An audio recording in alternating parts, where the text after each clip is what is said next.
காவல்துறையினர் மானாமதுரை கிருஷ்ணராஜபுரத்தைச் சேர்ந்த கண்ணன் மகன் ஆகாஷ் டெலிசன் என்ற இளைஞரை விசாரணை என்ற பேரில் கூட்டிகிட்டு போய் அடித்து கொலை செஞ்சுருக்காங்க.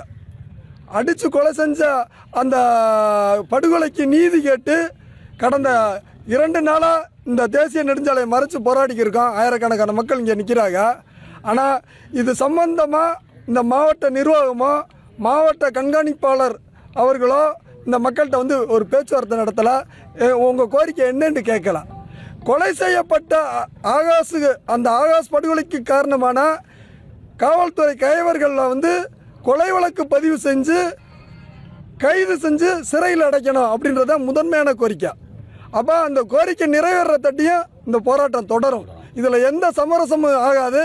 இது தொடர்ச்சியாக காவல்துறை மரணங்கள் நடந்துக்கிறதுக்கு எந்த சமுதாயத்துக்கு நடக்கக்கூடாது. ஆனால் குறிப்பாக தொடர்ச்சியாக நடக்குது. இதுக்கு முன்னாடி பார்த்தீங்கன்னா வடக்குப்புத்தூர் முருகன் படுகொலை நடந்துச்சு. நடுக்காவேரியில் கீர்த்திகான்ற ஒரு பொண்ணு அந்த ஸ்டேஷனில் லாக்அப் டெத் ஆகிறாங்க. இப்படி தொடர்ச்சியாக நடக்குது. பல்வேறு படுகொலைகளும் சாதிய படுகொலைகளும் நடக்குது. இந்த காவல்துறை அதிகாரிகள் ஒரு காவல் நிலையத்தில் ஒரே குறிப்பிட்ட சமூகத்தைச் சேர்ந்த ஒரு சாதிய வன்மமாக சிந்திக்கக்கூடிய அந்த காவலர்கள் இந்த படுகொலையை நிகழ்த்தியிருக்காங்க. அப்போ அந்த காவலர் இந்த அதாவது மெஜாரிட்டியாக இருக்கக்கூடிய சமூகங்கள் அந்த பகுதி காவல் நிலையங்களில் பணியில் அமர்த்தக்கூடாது. இது ஒரு கமிஷனே இருக்குது. அந்த கமிஷனை நடைமுறைப்படுத்துங்க. அதே மாதிரி பாதிக்கப்பட்ட மக்களுக்கு உரிய இழப்பீடு கொடுக்கணும்.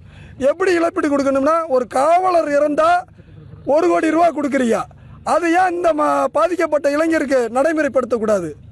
அதே மாதிரி கைது செய்யப்பட்ட அந்த காவலர்களை பணி நீக்கம் செய்யணும். அதாவது கைது செய்யணும், அவங்கள பணி நீக்கம் செய்யணும் நிரந்தரமாக. இது இப்போ பார்த்தீங்கன்னா இதே மாவட்டத்தில் மடப்புறம்ன்ற ஒரு கிராமத்தில் அஜித்ன்ற ஒரு படுகொலை செய்யப்பட்டார். அங்கே இதே மாவட்ட நிர்வாகமும் காவல்துறை கண்காணிப்பாளரும் உடனடியாக அந்த காவல்துறையில் கொலை வழக்கு பதிவு செஞ்சு கைது செஞ்சு சிறையில் அடைச்சிக்கலாம். இன்றைக்கி அது தீர்ப்பாகக்கூடிய சூழலில் போயிடுச்சு. அது மாதிரி ஏன் நீங்கள் இங்கே செய்ய மாட்டீங்க? அப்போனா உங்களுக்கு சீப்பா, அதாவது எப்படின்னு அலட்சியப்படுத்துறீங்களா? எங்களை தொடர்ச்சியாக அந்த மக்களை தொடர்ச்சியாக வன்மமாகவே செயல்படுறாங்க. அதை தமிழக அரசையும் கண்டிக்கிறோம், காவல்துறையுடைய செயல்பாடை கண்டிக்கிறோம். காவல்துறையுடைய சாதி வன்மம் மாற்றப்படலைன்னா இந்த மக்களால் போராட்டத்தால் மாற்றுவோம். மானாமதுரை ஸ்டேஷனுக்கு நாங்கள் எச்சரிக்கையாகவே சொல்கிறோம், உரிய நடவடிக்கை எடுக்கலைன்னா இந்த மக்களுடைய போராட்டம் வேறு விதமாக வெடிக்கும். அதை உடனடியாக எங்களுக்கு நடவடிக்கை அந்த கைவர்களை கைது செய்யணும், கொலை வழக்கு பதிவு செய்யணும்ன்றது எங்களுடைய கோரிக்கையாக இருக்குது. அதாவது சிபிசிஐடி விசாரணையுமே அந்த வடக்குப்புத்தூர் முருகனுடைய ஒரு கொலையை எடுத்துக்காட்டா சொல்கிறேன். அவரை வேனில் வச்சு அடிக்கிறாங்க. அடிக்கிற சிசிடிவி ஃபுட்டேஜ் இருக்குது. அந்த அடித்தோடனே இறந்துடுறாரு. சிசிடிவி ஃபுட்டேஜ் இருந்துமே அந்த கொலையை சிபிசிஐடி வழக்கு விசாரணையில் என்ன சொல்கிறாங்கன்னா, அவருக்கு மூளையில் கட்டி இருந்துச்சு, அவருடைய மரணம் இயற்கை மரணம்னு மாத்திரம். அப்போ சிபிசிஐடியும் இந்த தமிழக அரசுடைய சார்பாக தான் செயல்படுது. அப்போ எங்களுக்கு சிபிஐ விசாரணை வேணும். 2வது உரிய நீதி கிடைக்கணும்.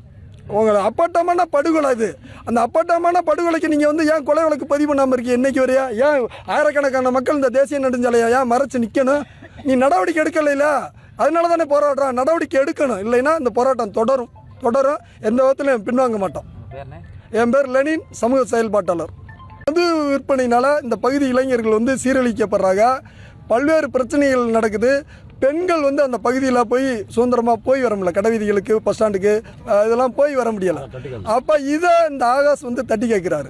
இந்த தட்டி கேட்ட ஏற்பட்ட முரண்பாடுகளுடைய தொடர்ச்சி தான் இன்றைக்கி காவல்துறையுடைய காவல் நிலையத்திலே வச்ச அந்த மரணம் நிகழ்த்தப்படுது. அடித்து காவல்துறையினால் கொலை செய்யப்படுறாரு.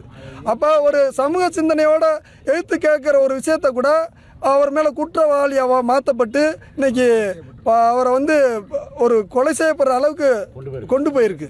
அப்போ இந்த கள்ளச்சந்தையுடைய மது விற்பனையை தடுக்கணும், இந்த பகுதியிலுடைய கஞ்சா விற்பனையை தடுக்கணும். கஞ்சா நெட்வொர்க்கை முழுசாக நீங்கள் தமிழக அரசும் காவல்துறை ஒழிக்கணும். இந்த கஞ்சா விற்பனையினாலையும் இந்த மது விற்பனையினாலையும் பல்வேறு சமூக குற்றச்செயல்கள் அதிகரிக்குது. இதை தடுத்து நிறுத்தணும். இதுவும் இந்த போராட்டத்துடைய ஒரு கோரிக்கை.